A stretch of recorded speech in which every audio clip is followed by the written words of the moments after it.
Praise the lord. దేవుని పరిశుద్ధ నామమునకు మహిమ కలుగును గాక. ఈ ఉదయకాలపు వాక్య ధ్యాన సమయానికి వచ్చినటువంటి మీ అందరికీ ప్రేమపూర్వక వందనాలు మరియు దైవాశిస్సులు. ఈరోజు మూల వాక్యముగా ఆదికాండము 16వ అధ్యాయం 8వ వచనం చదువుకుందాం. శారాదాసివైన హాగరు, నీవు ఎక్కడి నుండి వచ్చితివి, ఎక్కడికి వెళ్ళుచున్నావు అని అడిగాను. ప్రార్థన. ప్రభువా, నీకు వందనాలు. చదవబడిన వాక్య భాగాన్ని విరిచి మాకు వడ్డించండి. నీ ఆత్మచేత మేము వినగలిగిన చెవులను మాకు గ్రహించి మేము విని దాన్ని ధ్యానించి నేర్చుకున్నటకు మాకు కృప చూపమని యేసునామమున ప్రార్థిస్తున్నాము తండ్రి. ఆమేన్. Praise the lord. హల్లెలూయా.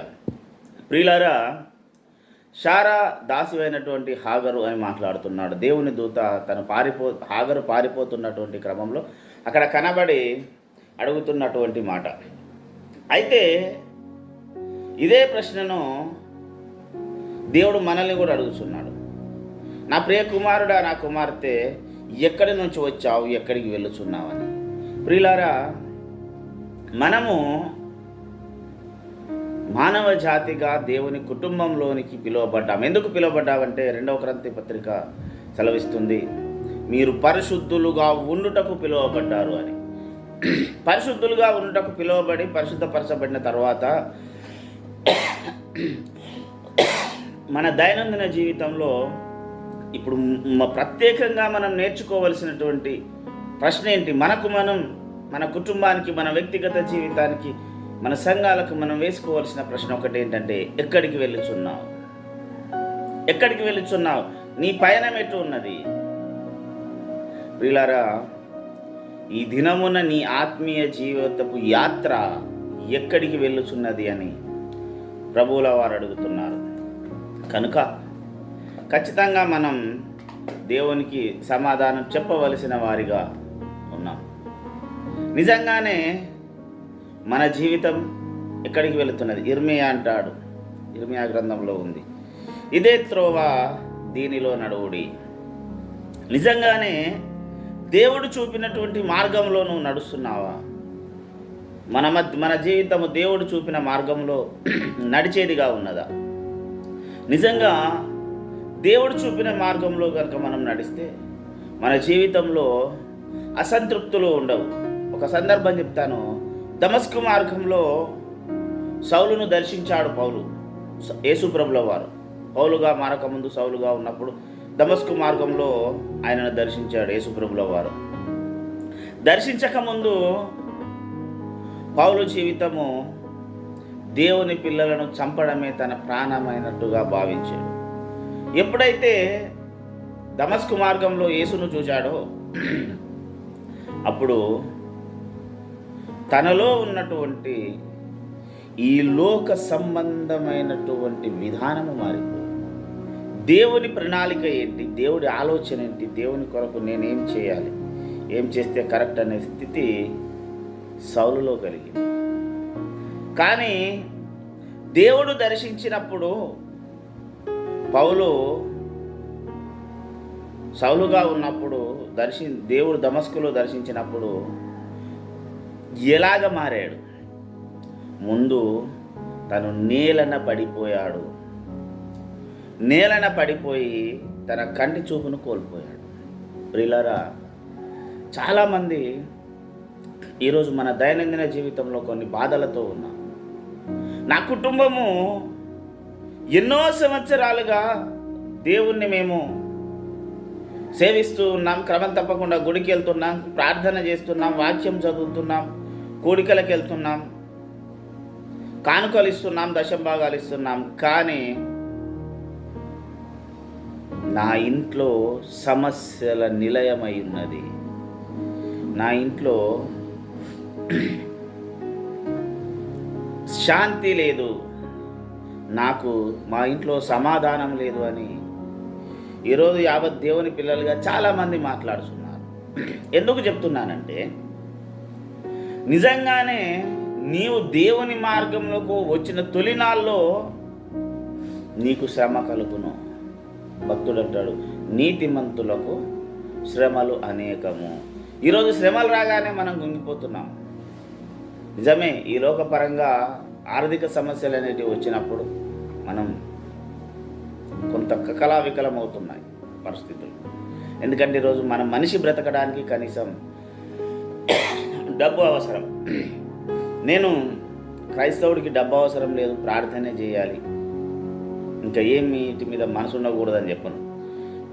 ఎందుకంటే ఈ లోకంలో కనీసం మనం తృప్తిగా తినాలన్నా, సమాజంలో గౌరవంగా బ్రతకాలన్నా, మన నీతి మనము పాటిస్తున్న భక్తి ఎంత ముఖ్యమో డబ్బు కూడా దరిదాపుగా కావాలి.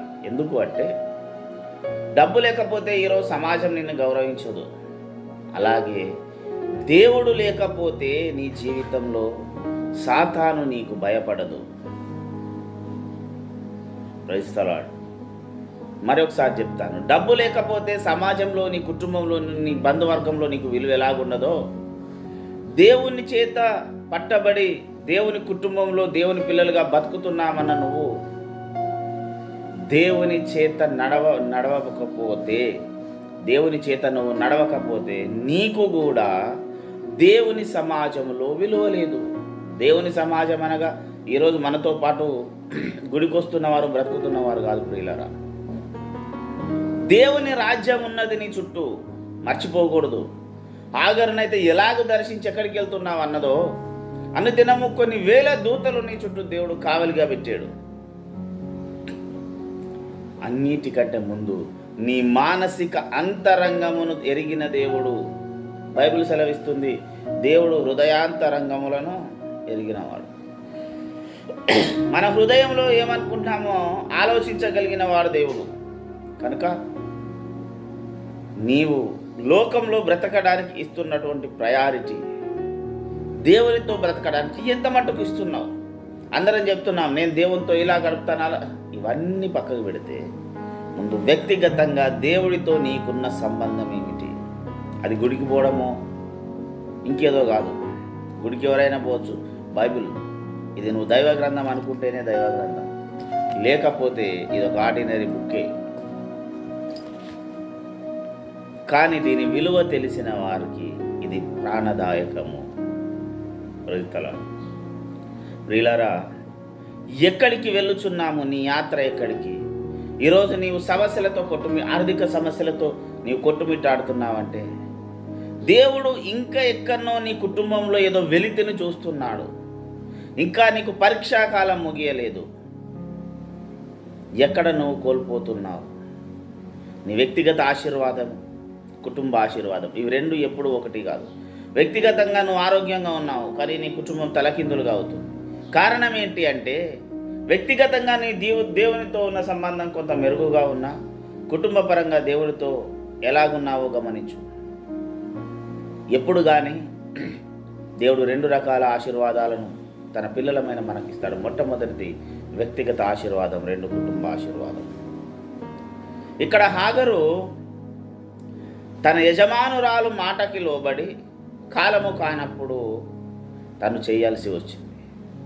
కనుక అధికారి గనుక వెళ్ళగొట్టగలిగింది. ప్రియులారా, జాగ్రత్తగా గమనించాలి.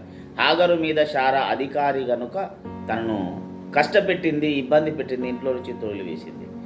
ఇక్కడ కూడా చాలా ఇంపార్టెంట్ విషయం ఏమిటంటే, నీవు ఎక్కడికి వెళుతున్నావో నీకు తెలియకపోతే, ఈరోజు నువ్వు ఏం చేస్తున్నావో నీకు తెలియకపోతే, నీవు కూడా ఆదాములాగా లేదా హాగరులాగా దేవుని ఇంటిలో నుంచి వెళ్ళగొట్టబడతావు.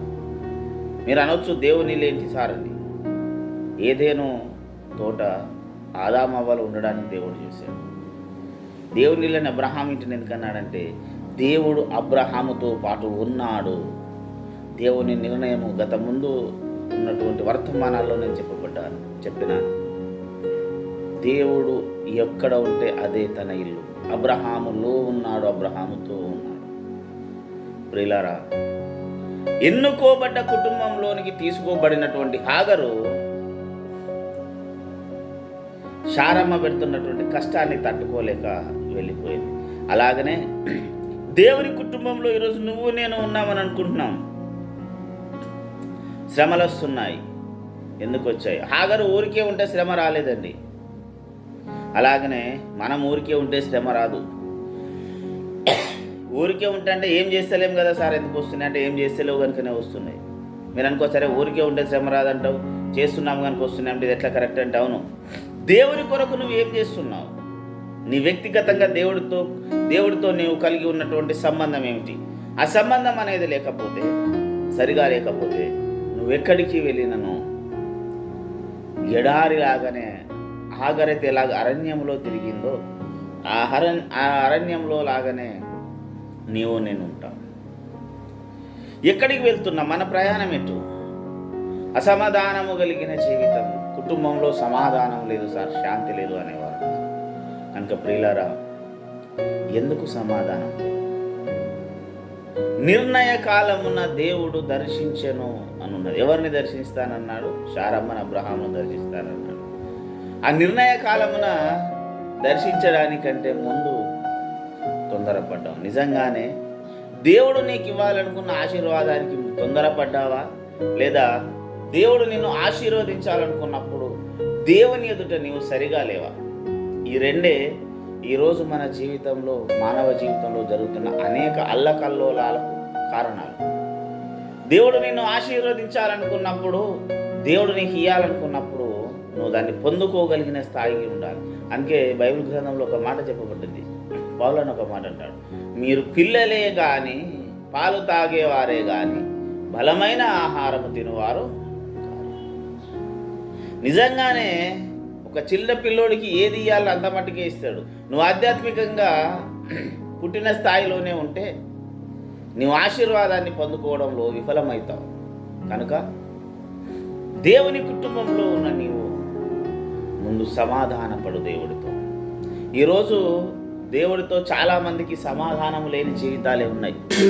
ఎందుకంటే ప్రియులారా, చాలామంది అనుకుంటున్నాం, నేను దేవుడి దగ్గర ఉన్నాను, దేవుడితో ఉన్నాను, దేవుడితో. సరే, దేవుడితో ఉంటే ఆయన ఎందుకు నేను హృదయం అనే తలుపు వద్ద నిలబడి తడుతున్నాను అంటున్నాడు? ఎందుకు తట్టాలి దేవుడు మన హృదయంలో ఉన్న తర్వాత? గమనించుకో, ఈ ఉదయకాలం నిజంగా దేవుడు నీ హృదయంలో ఉన్నాడా? ప్రతి వ్యక్తిగతంగా మనల్ని మనం ప్రశ్నించుకోవాలి. నా హృదయంలో యేసు ప్రభు ఉన్నాడా? ఒక విషయం జాగ్రత్తగా గమనించండి. దేవుడు కనుక మన హృదయంలో ఉన్నట్టయితే పెను తుఫానులో కూడా విశ్రాంతి ఉంటుంది. పెను తుఫాను చుట్టూ గాలి, వరద, బీభత్సం ఉంది, కానీ ఒకడు ప్రశాంతంగా కూర్చొని ఉన్నాడు. అలాగుంటుంది నీ జీవితం. సమస్య రాదని కాదు, లేదు అని కాదు, ఉంటుంది. కానీ దేవుడు నీతో ఉంటే నువ్వు మనశ్శాంతిగా ఉంటావు. దేవుడిచ్చిన ఆశీర్వాదం దగ్గర నువ్వు ఉంటే నువ్వు సమాధానంతో బ్రతుకుతావు. దేవుడు ఒకవేళ నేను ధనవంతురాలిగా చేయాలని కనుక అనుకుంటే దానికి ఒక నిర్ణయ కాలం ఉంటుంది. నేను ఆవేశపడ్డప్పుడే దేవుడు ధనాన్ని తీసుకొచ్చి మనకి ఇయ్యడు. ఎందుకంటే ధనము సమస్త కీడులకు మూలము.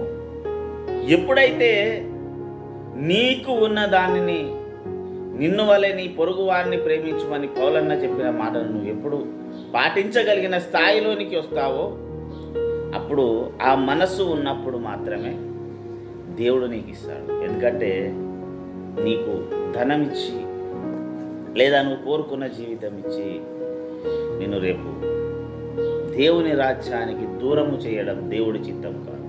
కనుక ప్రియులారా, జాగ్రత్తగా గమనిస్తాం. మన యాత్ర ఈరోజు ఎక్కడికి? మన శ్రమలను పట్టుకొని, మన అశాంతిని, అసమాధానమును పట్టుకొని దేవుడితో ఉన్నాం అనుకుంటూనే దేవుడికి దూరం అవుతున్నాం. ఇది గమనించట్లేదు చాలామంది. దేవుడితో ఉన్నామని నమ్ముచున్నాం, కానీ దేవుడికి దూరంగా వెళ్ళిపోతున్నాం. దేవుడి దగ్గర ఉన్నామనే ముసుగు మన మనసుకు సాతాను వేశాడు. దేవుడితో ఉన్నామనే నమ్ముతున్నాం, కానీ దూరంగా వెళ్ళిపోతున్నాం. ప్రియులారా, ఈ విషయాన్ని జాగ్రత్తగా గమనించుకొని మన పయనం ఎక్కడికి ఈరోజు? కనుక మన ప్రయాణాన్ని మనం గుర్తించి తిరిగి మన దేవుడి దగ్గరికి, మనల్ని ఏ ఆశీర్వాదమైన స్థలములో లేదా ఏ ఆశీర్వాదమైన వ్యక్తుల దగ్గర అయితే దేవుడు పెట్టాడో అక్కడికి మనం మరలా తిరిగి వచ్చి దేవునితో పాటు నడుద్దాం. హనోకు దేవునితో నడిచాను. క్రీస్తలాడు. హల్లెలూయా. నిజంగా ఆ అనుభవంలోనికి మనకు వచ్చిన రోజు అసమాధానం ఉండదు, నీ కుటుంబంలో అశాంతి ఉండదు, ఆర్థిక సమస్యలు ఉండదు, వేధింపులు, ఈసడింపులు ఏది ఉండవు. పెను తుఫానులో ప్రశాంతత కలిగి నీవు జీవిస్తావు. దేవుడు అలాంటి జీవితంను మనకందరికీ దయచేయనుగాక. ప్రార్థన చేసుకుందాం. సర్వాధికారి అయిన మా ప్రియ పరలోకపు తండ్రి యేసురాజా, నీకు వందనాలు నాయన.